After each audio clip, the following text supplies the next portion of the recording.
I rise today in support of the Cut, Cap, and Balance Act, and I urge my colleagues on both sides of the aisle here to support the bill when it comes to the floor later today.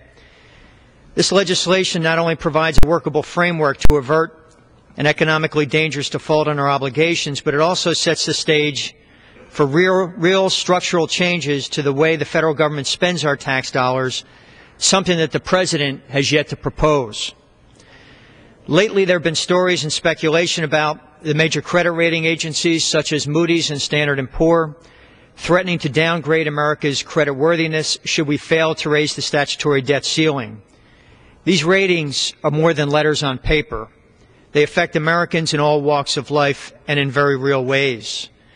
A downgrade of our nation's credit rating would make mortgages more expensive, make it more difficult to get a loan for a car, and could make student loans unaffordable. While default would likely ensure a downgrade, a debt ceiling increase is no longer alone sufficient to ensure our AAA credit rating. Moody's has warned that the outlook to our bond rating would remain negative should any plan going forward not include long-term deficit reduction. It is not enough to simply raise the limit on the credit card and to continue making the minimum monthly payments. We must begin to pay down our debt. One need look no further than Greece and Portugal as examples of governments which have failed to address their debt crises in a time to avoid brutal austerity measures which have caused widespread civil disorder in those countries.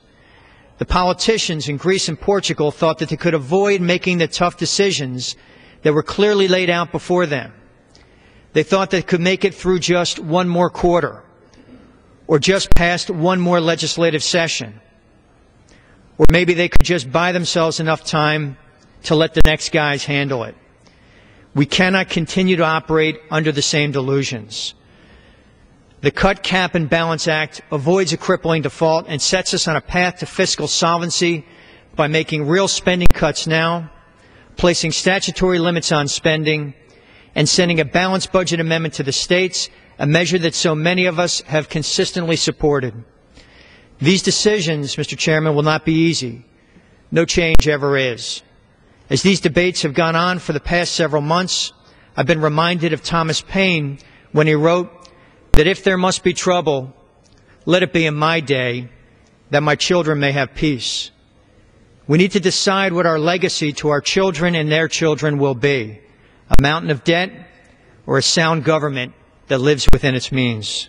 Thank you, Mr. Chairman. I yield back. The gentleman from Pennsylvania yields back his time. The chair recognizes the gentleman from Texas, Mr.